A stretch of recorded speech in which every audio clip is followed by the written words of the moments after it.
on that from your team today? Thoroughly deserved 3 points. First half, I wasn't too happy. I thought we were a bit pedestrian on the ball. Aberdeen never threatened us, so yeah, I was a bit frustrated. Half time, I made a change. I wanted a few more runners for midfield to give Aberdeen some problems, and then when we done that, we caused them all sorts of problems. And I thought, in the end, we ran over the top of Aberdeen. Just disappointed it was only 4. I thought it could have been more. But look, it's been far too long, 7 games without a win. Just happy to get that victory finally. What did it mean to you to get that win there at Ibrox in front of all the fans? Yeah, I'm happy. Of course I'm happy. The players are happy, and hopefully the supporters are happy with the second half performance. Did you see in that second half, Barry, what this team can be like when it sort of clicks almost? Yeah, and I see when they listen as well, they can be a good team. As I said, I came back to the game last Sunday. Their commitment and attitude's always been really good for me. I can never label that against them. It's just the quality at times. So we worked really hard during the week on things that we can get better at, and it was just nice to see things happen when you work with things on the training ground. But I had to remember them at half time. We need to be better, guys. We need to threaten Aberdeen. And once we got that first goal, I felt there was a calmness about us, and we started to play the way that I know the boys can. When you see a team run over the top of Aberdeen, as you said there, does it almost give you a bit of frustration of what could have came before if they reached those heights? Yeah, look, I tend to look in the past. Look, it's not been good enough this season. It's been way off it.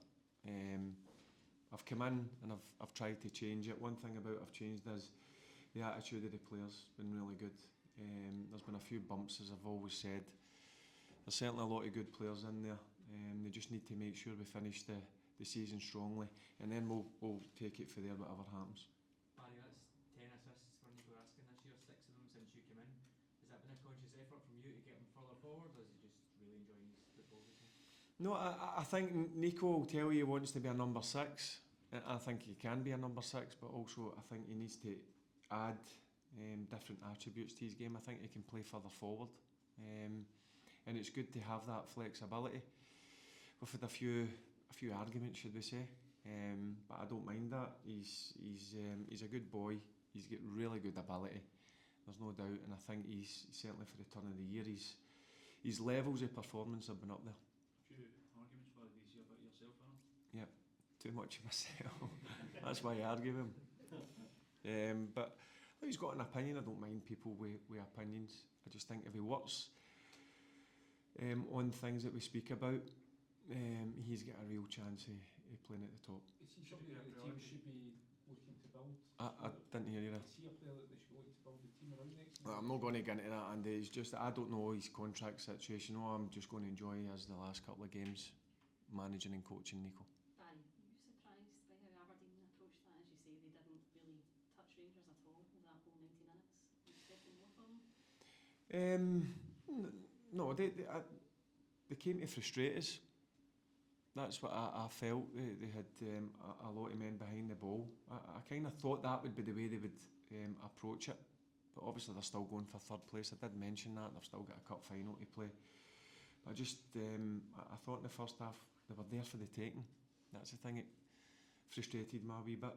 But listen, we took things on board that I spoke about at half time, and I thought, honestly, we ran over the top of them in the second half. Last couple of guys. You made a change at half time, Barry. Do you expect more from Rami? You look quite frustrated with what you're getting from him. I expect more from everybody because I'm demanding, and they might look at me and they might say, oh, there he goes again, but that's just the type of person I am. I'll try and get everything I can out of players. Some players might not like it, some will like it, but I'm not going to stand there. I know they're at a brilliant football club, and I'm going to make sure I try and get every single ounce I can possible out of every single player. And it's not just about Nadeem. Nadeem's got really good qualities. He just found it tough today.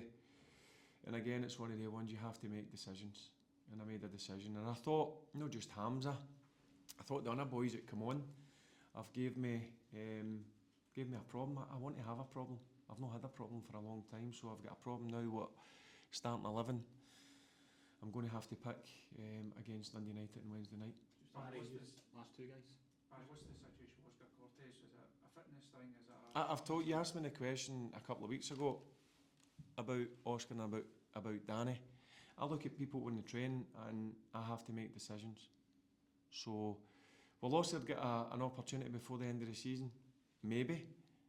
Danny has had an opportunity. That's more like Danny when I seen him coming on.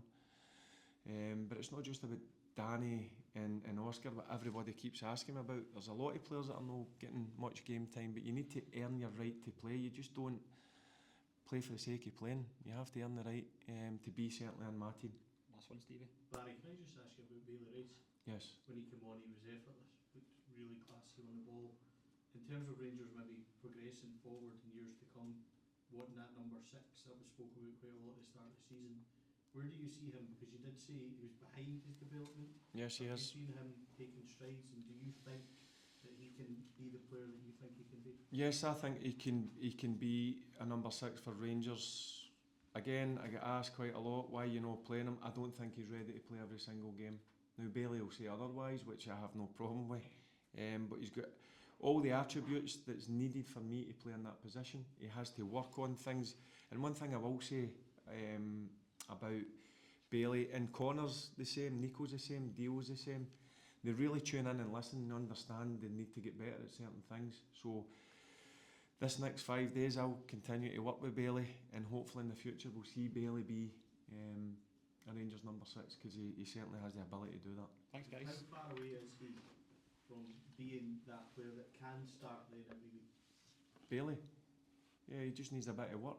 So that would be a pre-season. He should, in my opinion, have been playing more regular before I came.